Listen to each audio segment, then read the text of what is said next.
let's get into the questions, shall we? So I'm going to pose questions to everybody, some questions to some of you individually, but if any of you have anything to add to any particular question, feel free to hop in. We'll keep this a dynamic discussion. So first off, I guess, what led you all to business rather than choosing other career paths? What motivated you? What inspired you to get into business? And most importantly, what continues to inspire you in your day-to-day business? Dan, you want to start with the... Yeah. No mic? Oh, I don't need a mic. Can you guys hear us all? Yeah, probably a mic. Mike's like the conch in... Hello? Is it on? That's right. Yeah, okay, guys. Thanks so much for coming this morning, guys. What a beautiful venue. Just for everybody's knowledge, it takes a lot of work and dedication to put events like this on, and we have some great staff at the WHBA that go over and above every year. So just want to take a second to thank them quickly. And thanks to all of you, obviously interested in growth, whether it's inside your business or on your business, to show up at 7:30 on a beautiful Thursday morning to get after it. So welcome. To answer the question, I actually did not want to be in business. I looked at my first two bosses and leaders and said, no thanks. I said that quite a few times, actually. I was always trying to get into real estate when I started. But I had an opportunity that came up. If anybody knows King William Street, downtown Hamilton, it's actually where, well, I knew Mike for years because I used to stalk him at the gym, but that's where I actually got to work with Mike. So yeah, an opportunity came up, and I think, the definition of luck is when opportunity meets preparation. I was 23 at the time. I was an established plumber for an organization out of Stony Creek, Matina Mechanical, and Steve Kolakowski, if anybody knows, who's doing some great stuff in the city, he said, wow, this project I got down on King William would be a great first one for you to start your business. I said no about 4 times, and then I had a bad day at work. And really what it was the team. I wasn't able to pick my team that I was leading at my last job, and seeing the opportunity where, okay, if I can make the same money I'm making and get a little bit more of my time back, well, let's say that one more time. I thought I was going to get my time back.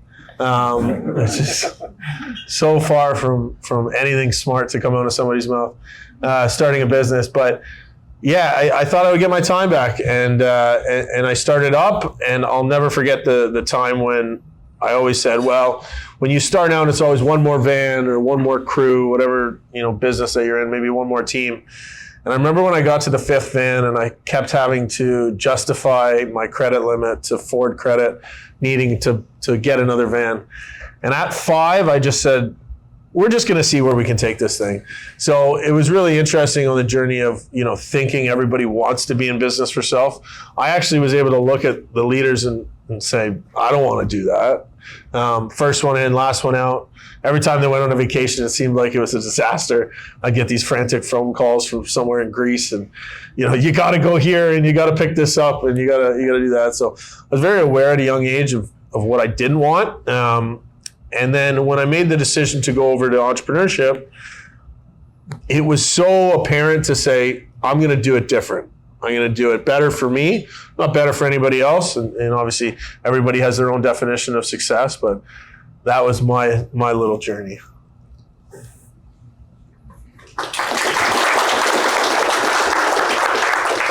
So first of all, I just want to let everyone know this is my first speaking appearance. This is what it looks like.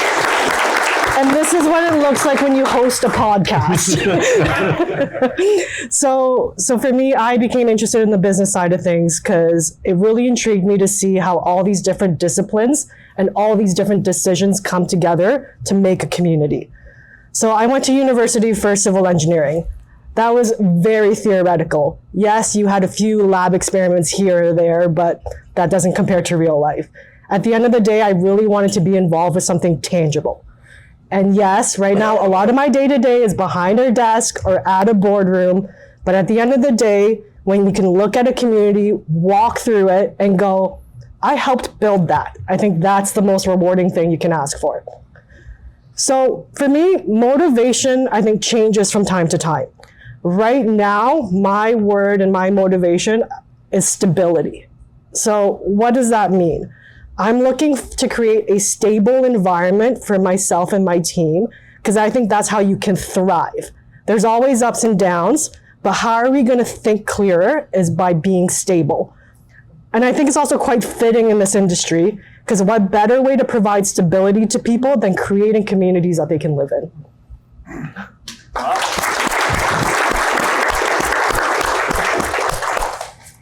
Hello, Mike Gotchick, Building Dreams. So the question is, what led us to become involved in business? So almost a little opposite of Dan's journey is I found that with every job that I'd taken on, even from entry-level jobs, I was always asking for more in every job. And I was always completing it, excelling, getting to the top, hitting the ceiling. And then at some point I noticed that I was focusing on the boss, which is, again, quite the opposite as Dan, as I was looking at these bosses as, these are owners, they have freedom, they look like they're successful, they don't look like they're any different than me, they might not be any smarter than me, but they were willing to take that leap. And that was something from very early on, I always had that like fire, something in the belly that said, I think that's gonna be what I'm gonna do, I just don't really know what that path looks like yet. And as far as like what challenge or like what motivates and inspires, for me, it's always been challenge. Challenge is that thing that has motivated me.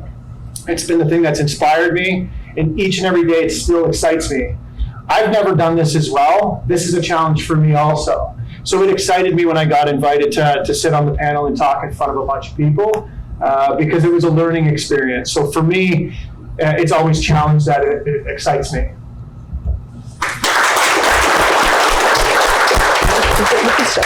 So you've all achieved success in your own ways, and obviously you're here because you're so accomplished. Looking back, what do you attribute to your success? What helped you get where you are? I think when I look back at the path that was carved to get us here, or like at BDC and myself here, I've been involved in multiple different businesses. Started out around 25 years old, had an opportunity to get into business. And early on, I was taught that being memorable was important. And it wasn't a matter of what you did that was memorable, it was what you did to leave a lasting impression on people that was memorable.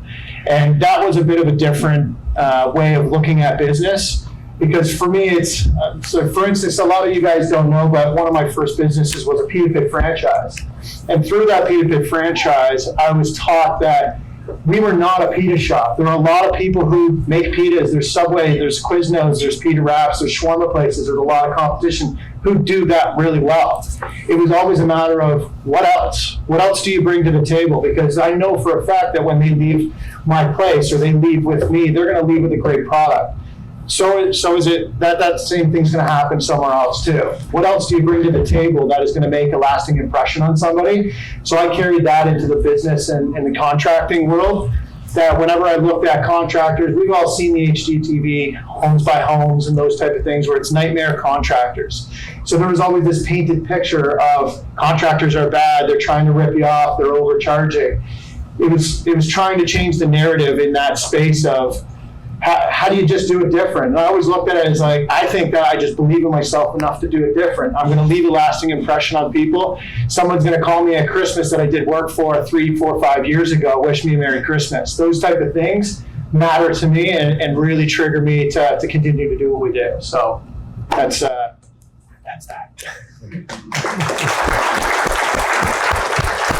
Mike, I have a flooded basement. Do you want to come redo? That might be me. So, Yeah. so for me, so I think as Dan mentioned, I started off at Madame Homes, and I think that was, I think most of us know that's probably the most well-oiled machine when it comes to home building. It really was the best place for me to start with that foundation. It's let's see how this company that has been so successful has done it and what aspects work and what doesn't. So when I got this opportunity at Cachet, it was scary. For me, it was, I'm not ready for this. What am I doing? But at the same time, I thought, what happens if you take out this safety net and you go for it. And there's two things. You need a leader that trusts and can support you in certain ways, but also gives you that autonomy that's earned to try different things yourself. So I was really fortunate to join Cachet, where there was a strong foundation, but I could take what I've learned from other companies and try to implement it and make it my own. That doesn't mean every decision that I made works. There's Excel sheets out there I thought were the best. I probably have not touched in a year. So it's keep trying. I think that's what that is.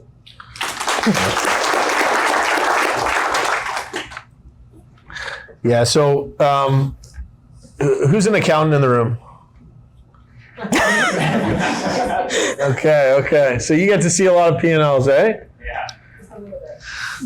So when you first start, you think business is great. So the attribute that I talk about is ignorance.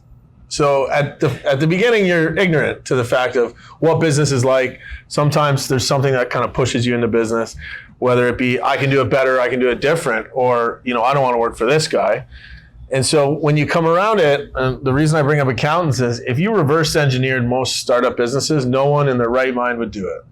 Right? It's never easy. There's no such thing as a linear path. There's ups, downs. There's a couple circles in there if you want to kind of think about what you're doing. And so as you start in your career and you start building a team and you talk about people. But I think it's the combination of a little bit of ignorance, which is a good thing, right? That's what entrepreneurs are there for. They're willing to risk it all because they don't really know what they're doing. So they don't know what they're risking. And also like looking at what is the worst case scenario. And I've noticed, I was fortunate enough at a young age to start my career. And a lot of people, start their entrepreneurship journey at different ages. So there's different things that you think is what we call a limiting belief. And so what that might be is, well, I have kids and a family. I have a mortgage. I can't take risk like that, right? But those are all things that will motivate you more and more and more. So I always said, worst case scenario is my mom loves me. She's a good cook, and I have a room in her basement still. So that's my worst case scenario. And I say that jokingly, but also as an exercise of what's the worst that can happen, right? And we talk about getting our time back. Obviously, that's not really relative. But at the same time, when you're building something with other people and as a team, sometimes the motivation is that you left because you weren't respected or you weren't motivated. So all of a sudden, when you bring team effort into the mix, you want to say, how do I not become the person that forced me out of where I was? Right? How do I make sure that when we get big enough that I recommend every single person to have a connection with every single person? I guess sometimes when somebody leaves our company, I'll ask, I think Brandon's here. Brandon? Present. Yeah. I'll ask him, tell me about him or her. And almost every time we don't have a great relationship with that person. We haven't built that relationship, right? So they just left a job. They didn't leave a team. They didn't leave a culture. They didn't leave people. Sometimes that's for good reason and others are for poor reason. But when you're talking about building a team and you're talking about success, it's like the care for others and the care for people as you grow and develop as a team and a culture. Because if anybody wants to measure culture, there's a really easy metric, which is what is your turnover rate? Right?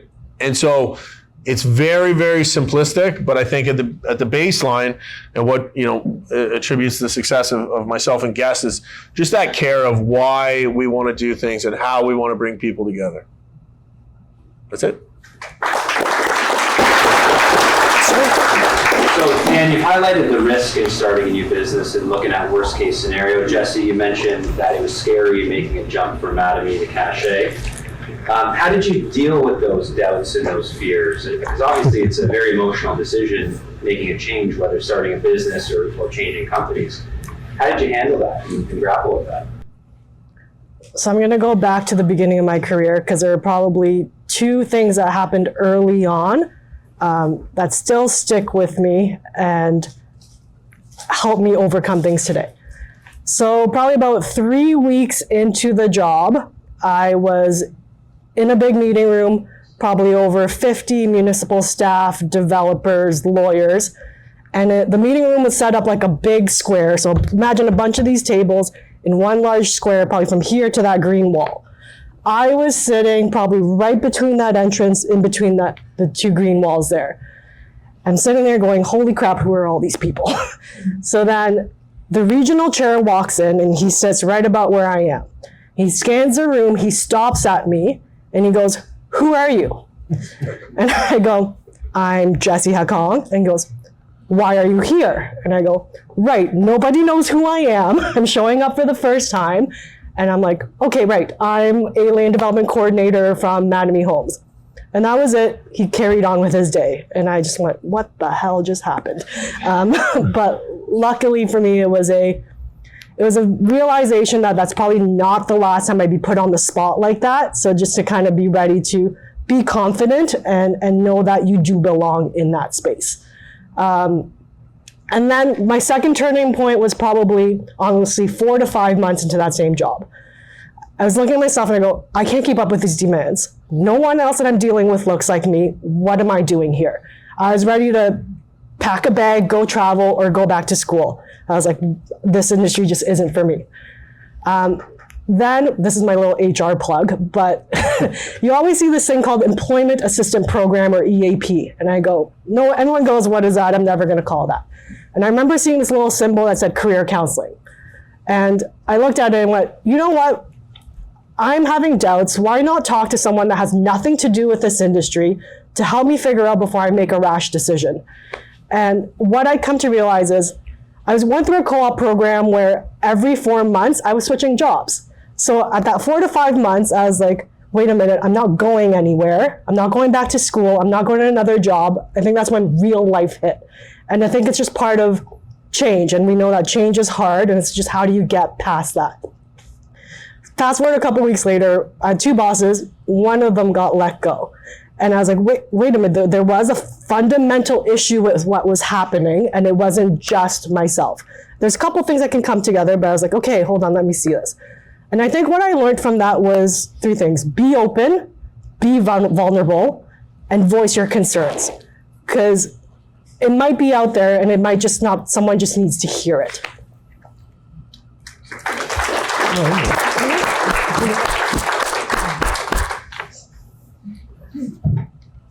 At the beginning of any journey, there's always going to be doubts that are inherently going to come and cloud your mind.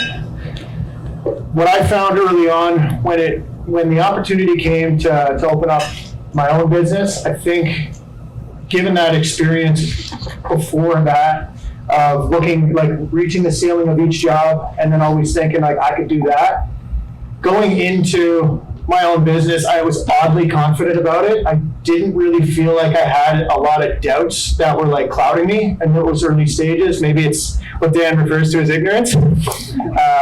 I think I went into things with both feet. That was what was always kind of the start of anything that I went into. I jumped in with both feet, and I'm just confident that I was willing to figure it out along the way. It's a very difficult thing to experience because a lot of people do have doubts that really grab a hold of you, make you a little bit paralyzed in the moment, and make it tough to make decisions. But I was fortunate enough to only have very few doubts or fears. And I think the one biggest fear that I would think a lot of you guys are sharing at the beginning stage is like the fear of letting yourself down, letting the family down, people that rely on you, when you make a leap that might go against what they know your avatar to be. You know, you were an employee, now you're going to be now you're going to be an owner, so like that means that you're going to change. That means that you're going to be a different person. How does that work with other people? So there was some fears and doubts that were more about how others had looked within and not wanting to let anybody down. So just worked my tail off all the way up, and so far I don't think I've let anybody down. So.